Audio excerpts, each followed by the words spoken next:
Hi there, Vibe Gardeners. Welcome to another episode of Vibe Gardening Informed Edition. We're going to be doing our first applied research edition where we're going to go into the hydroponic lettuce nutrition, where we're going to talk about how we're going to apply academic research into how we're going to feed these guys. So with that said, let's go. All right, guys. So to get you kind of grounded on what's happening here with this hydroponic lettuce system. So if you guys been following along in the hydroponics 101 quick start, we talked about how to get this lettuce bed here, as you will see here, going to as a way for me to donate food to my local food bank here, food gatherers. And my original plan was to keep it super simple, of just having regular RO water, or reverse osmosis filter water, and add that two-part white label nutrition that is super dirt cheap to add it in there, and keep the nutrition level pretty low at about 250 ppm or lower, and use the Hippocratic method in that episode. I found out as Hippocratic to really try to keep things going. But as I kind of researched more into it, looking at that as some Rakus, um, what's called research, I've noticed that it's not actually as simple as just putting in this nutrition. So in this episode, I'm going to go over some of her 2006 research and her 2020 research, where she kind of goes over some of the more details about her finding of how essentially hydroponic lettuce works and how the nutrition really kind of plays out using those professional fertilizers that we as hobbyists can't really get our hands on, and try to apply some of her graph and findings into our at-home growing method here using nutrition that we can get our hands on. In my case, in particular, it's going to be using the General Hydroponics Flora series. With that said, let's go. All right, so the first thing we're going to do is looking at the 2006 research that I've been mentioning here. So one of the things that you'll notice with this research, I'm going to link that research below to her PDF, and it's really observing hydroponics lettuce in tropical climate. In this case, I think Sri Lanka was the main aim, so the temperature will be quite high. And so as we know with lettuce and other leafy green, they don't do particularly well in hot situations. But this research really is to aimed at looking at how things behave in this way. And they particularly used what's called the Albert solution, which is a commercial hydroponic solution that they grew. So below I'll link this URL where I was able to find a commercial listing for Albert solution that talk about its nutritional content. So here in my notes here, the from that listing, they had for NPK ratio, it's 10.6% nitrogen, 9.3% phosphorus, and 16.3% potassium. So to kind of do a casual rounding, which I know is not very scientific, but to kind of make the numbers a little bit easier for us to look at, it's an NPK of roughly about 10, 10, 16. So it's essentially equal parts nitrogen, phosphorus, and about 60% more potassium in this case. And this is something that I've noticed from my research in looking at commercial hydroponics solution, that they're always a little bit more potassium forward. And this is something that they highly looked at with the way that they're working with the hydroponics with lettuce here. So the one thing they did was their baseline, starting baseline was 1.4 EC, which is about 700 ppm on the 500 scale with the table salt scale. So what they found was at 700 was kind of like where it peaked when it comes to producing more leaf. As the nutrition increased, the yield started to reduce. And that tells us quite a bit about how lettuce works. Lettuce is a very low nutrition uptake crop, and it actually does better with less nutrition. But as we kind of look deeper at the numbers, at how they were looking at it, they also measured in this graph here. They also measured how the plant actually start receiving the nutrition. And you notice that it's actually uptaking potassium more than anything else in early vegetative state, which is interesting because now I know it's a highly potassium heavy in the beginning with the Albert solution, that's significantly more potassium. But the one thing for sure that we've noticed from the Plant Nutrition 101 course lesson upload I did, which I'll link below, is that it doesn't actually matter if the nutrition is sitting in the solution. It's about how the root uptakes that solution. So if the root is not uptaking it, that nutrition is not going to be gone. And of course, if with nitrogen, that's only when it might actually burn the plant, as both potassium and phosphorus doesn't technically have too much adverse effect if there's too much of it.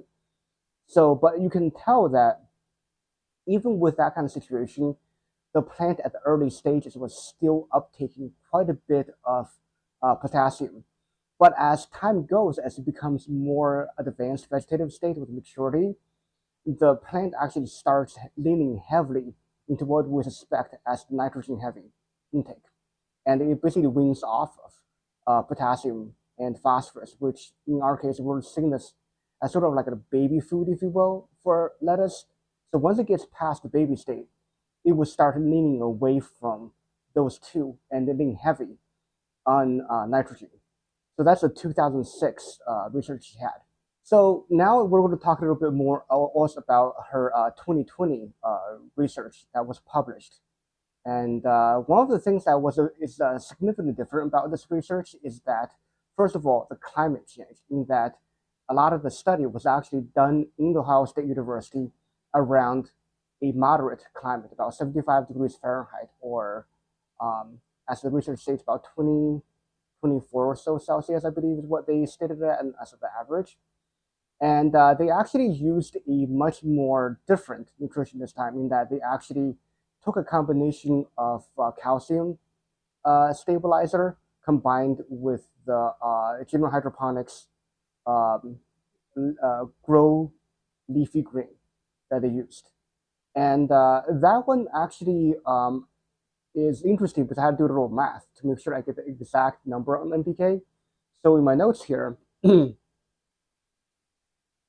the number here for this NPK, actually, the combined of the HydroGrow Leafy Green with the Crop King they used, which is actually has a lot more nitrogen for your calcium than you normally do.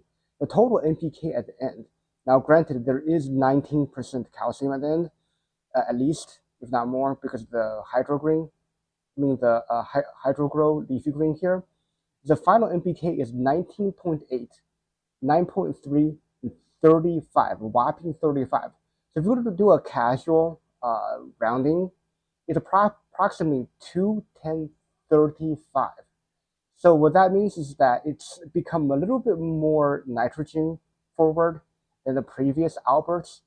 It is about 2-to-1 ratio of nitrogen to phosphorus, but the potassium is a whopping 35, which is about it's about 60% higher, which is actually, now looking back at my notes here, it's about the same as Albert's, in that it is very potassium forward, like you would expect from a typical what's called a commercial feed for hydroponics. So this research using this combination here, it also took a lot of calcium into account. What they did was they essentially took the end result of the lettuce and they tested both the EC, which is the nutrition content of the solution, and then they also tested the pH. And they discovered, though, the pH range of the plant really kind of is very high, as we talked about previously in the my hyperacratic episode. So even though the range is high, the optimal pH is 6. But what they really kind of, the interesting thing they came across was approximately the same result as we saw, in that EC too high isn't really great for the plant, it was able to get up to about I think still about 1.8 actually. It was where they kind of started seeing a dropping off of the return on yield when they increased the feed. And the reality is that we will see that nitrogen will continue increasing its prevalence in the end product of the lettuce, whereas the other ones start dramatically actually go downwards, which means that if you're really feeding it all those phosphorus and potassium and all those other nutrients, the lettuce will just flat out reject it. And I don't think there was a graph on the uptake of the plant on the certain nutrients like she did on 2006 research, but I bet you the uptake went down as nitrogen went up in this feed. So I'm expecting, especially in the late stage with the mature vegetation here, the lettuce would actually ignore a majority of that um, potassium heavy blend that they're using here, and a lot of it is wasted. So, and the interesting thing here is that as for commercial growers, they generally will stay with that commercial um, per volume cheaper nutrition, kind of like Albert Solution and the HydroGrow leafy green. But the thing is, for us as hobbyists, we have the luxury of getting the General Hydroponics Flora series. We're able to really selectively dial in our nutrition so that we're not really wasting too much of our uh, hard-earned money here being spent on nitrogen or nutrition in general. So that's kind of what I've kind of gotten from this latest research. So the final section of this video would be what I would do differently now that I know what I know. So let's talk about this existing toad here. This one that I've planted first was already started on the two-part white label nutrition that I fed it. And I've actually not paid attention to pH at all, like I promised with my quick start. This is kind of my sort of like my control here. But the interesting thing about the two-part nutrition here is that it is about approximately a 2-1-2 nutrition feed, which is not exactly what we're trying to go here, because what we're seeing here is that it is in the beginning, it's definitely a little low on potassium, because as we saw with the lettuce from the 2006 research, is that it had quite a significant amount of potassium uptake, actually more than nitrogen, significantly more. So we should probably pay attention to that and use more of the HydroGreen grow that I have here. Sorry, not HydroFlow, it's actually FloraGrow here, because I'm not using the professional version. So actually, because I started already with the two-part nutrition, I'll keep it there as it is. And what I'll end up doing is I will switch to the Flora series to do more downing nutrition. So I'll be adding about 1 milliliter of the FloraGrow to give it that potassium load that it needs this early in its stage. And I've already given it Flora Micro already, which is kind of given it a bit of that nitrogen boost, a tiny bit of potassium, and no phosphorus. And actually, I think by adding what you call it, the floral grow and getting that stuff into it, I do will eventually need a little bit of floral bloom to give it that phosphorus it needs as a balanced nutrition. But overall, after kind of getting past the early vegetative state, which as you can see, we're starting to get near the end of it uh, here.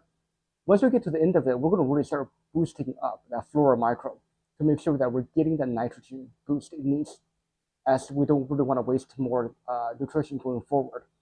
And if we need more of that balance, I'm actually thinking once I get that balance correct, and I might give the one more feed of the two-part hydroponic nutrition that I have here, the white label one, to kind of save some money using the cheap stuff. But I do feel like for this, it is a good idea for me to start with the cheap stuff first, and then go forward, because I'm trying to conserve money here for budgetary reasons. And then as my new one that I don't have on camera here, that I'm starting up. What I've already done was I'm going to do only the Flora series here to get complete control of what's going on.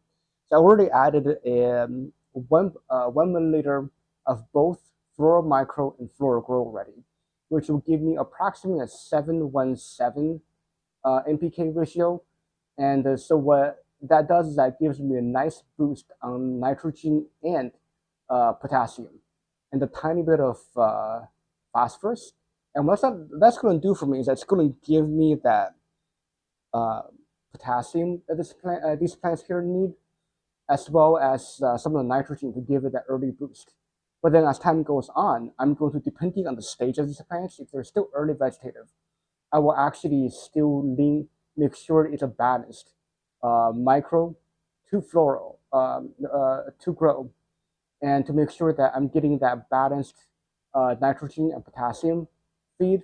And I did also give it a half milliliter of Flora Bloom.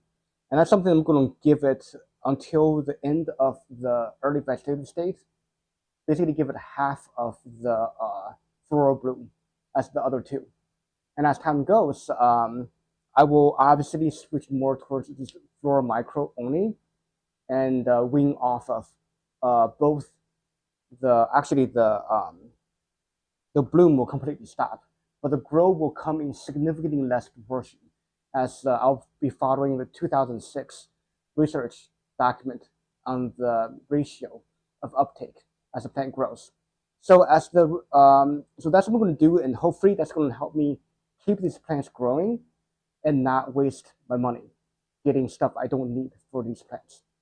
All right, guys. So as you can see from this episode, we kind of went over what's been happening to the lettuce with my in hydroponics with the way I've been feeding it, and then we kind of went over Dr. Sema Raku's research from the Ohio State University on two iterations from 2006 and 2020 on how she applied academic research of lettuce growth into her growing.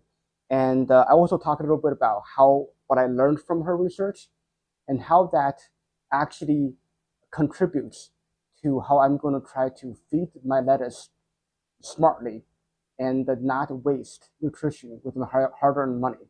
And hopefully with that balanced nutrition, I can try to push this lettuce onto higher EC range or the nutritional density in the solution and give me faster and better yields so that I can reliably produce yields for the local food bank. So with that said, guys, let's keep gardening and keep vibing. Let's go.